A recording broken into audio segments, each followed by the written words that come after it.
নমস্কার, আমি আচার্য সোমনাথ শাস্ত্রী। সামনেই দোল পূর্ণিমা। আমাদের বাঙালিদের কাছে বা আমাদের হিন্দুদের কাছে দোল পূর্ণিমা ভীষণ ইম্পর্টেন্ট একটা উৎসব, আমাদের খুব গুরুত্বপূর্ণ একটি আমাদের উৎসব। তো এই দোল পূর্ণিমা আর এবারে বছরের প্রথম যে চন্দ্রগ্রহণ সেটা একই দিনে পড়েছে। তো এবার আমরা দেখব যে চন্দ্রগ্রহণটা কোন সময় পড়েছে এবং দোল পূর্ণিমার যে তিথি সেই পূর্ণিমার তিথি কোন সময় পড়েছে, এটা নিয়ে আমরা বিস্তৃত আলোচনা করব। এখনও অবধি যারা আমার চ্যানেলকে সাবস্ক্রাইব করেছেন সবাইকে নমস্কার। যারা আমার চ্যানেলকে সাবস্ক্রাইব করেনি প্লিজ আপনারা আমার চ্যানেলকে সাবস্ক্রাইব করে নেবেন এবং ভিডিওটি ভালো লাগলে অবশ্যই লাইক এবং শেয়ার করে দেবেন। ফার্স্ট হচ্ছে দোল পূর্ণিমা পড়েছে আমাদের সোমবার দিন 25শে মার্চ সোমবার, এবং বাংলায় হচ্ছে 11ই চৈত্র 1430 সালে আমাদের দোল পূর্ণিমা পড়েছে। এবং এই যে পূর্ণিমা তিথি, কারণ দোল পূর্ণিমা খুব গুরুত্বপূর্ণ একটা পূর্ণিমা, তো এই পূর্ণিমা তিথি শুরু হচ্ছে রবিবার দিন, মানে 24শে মার্চ রবিবার সকাল 9টা 43 মিনিট।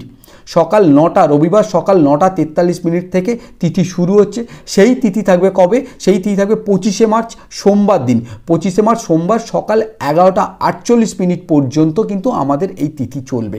সকাল 11টা 48 মিনিট পর্যন্ত, সোমবার সকাল 11টা 48। এর মধ্যে এবার চন্দ্রগ্রহণও পড়ে গেছে। চন্দ্রগ্রহণ পড়ছে আপনার 25শে মার্চ সকাল 10টা 23 মিনিট থেকে দুপুর 3টে 2 মিনিট পর্যন্ত কিন্তু চন্দ্রগ্রহণ চলবে। তাহলে সকাল 11টা 48 মিনিট হচ্ছে শেষ হচ্ছে, তার আগে থেকেই চন্দ্রগ্রহণ পড়ে যাচ্ছে সকাল 10টা 23 মিনিট থেকে দুপুর 3টে 2 মিনিট পর্যন্ত। এবার আপনাদের গঙ্গা স্নানটা আপনারা কখন করবেন? গঙ্গা স্নান কিন্তু করার বিশেষ যে সময়টা, সেটা হচ্ছে 25শে মার্চ সোমবার দিন সকাল 11টা 49 মিনিটের মধ্যে আপনারা করে নেবেন।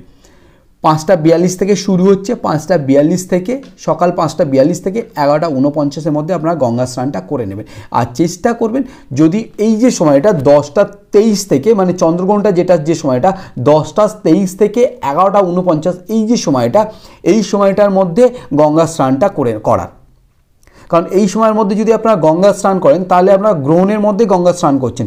গ্রহণের মধ্যে যদি আপনারা গঙ্গা স্নান করেন তাহলে আপনাদের যারা ক্ষতি করার চেষ্টা করে তো তারা কিন্তু কেউ ক্ষতি করতে পারবে না। আপনাদের যা কিছু ক্ষতি করার যারা চেষ্টা করে, এই যে সময়টার মধ্যে যদি আপনারা চান করেন গঙ্গায় গিয়ে, প্রবাহমান কোনো জলে গিয়ে যদি আপনারা চান করেন তাহলে কিন্তু কেউ আপনাদের কোনো ক্ষতি করতে পারবে না। সেই যে মানুষ যেমনভাবেই ক্ষতি করার চেষ্টা করুক না কেন, আপনাদের কেউ ক্ষতি করতে পারবে না। এই সময়টার মধ্যে আপনারা চান করার চেষ্টা করবেন। তাহলে কোনটা বললাম?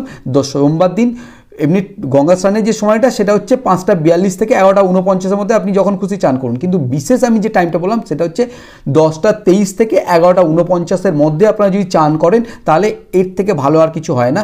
আপনাদের যারা বাহ্যিকভাবে যারা আপনাদের ক্ষতি করার চেষ্টা করছে তারা কিন্তু আপনাদের ক্ষতি আর করতে পারবে না, কোনো রকম ক্ষতি করতে পারবে না। এবং আমি নেক্সট ভিডিওতে যেটা আলোচনা করব এই গ্রহণের সময় আপনারা কী করবেন না, এবং আপনাদের যেটা আমি আরেকটা যেটা বিশেষ টোটকা আমি আলোচনা করব, আপনাদের সংসারে সার্বিক শ্রীবৃদ্ধির জন্য আপনারা কী করবেন ওই পূর্ণিমা তিথিতে, গ্রহণের আগে পূর্ণিমা তিথিতে আপনারা কী করবেন। ভিডিওটি ভালো লাগলে অবশ্যই লাইক এবং শেয়ার করে দেবেন। যারা আমার চ্যানেলকে সাবস্ক্রাইব করেছেন সবাইকে ধন্যবাদ। যারা চ্যানেলটি সাবস্ক্রাইব করেনি প্লিজ আপনারা আমার চ্যানেলটি সাবস্ক্রাইব করে নেবেন। সবাই ভালো থাকুন, সুস্থ থাকুন এবং দোল পূর্ণিমা খুব ভালোভাবে কাটান। নমস্কার।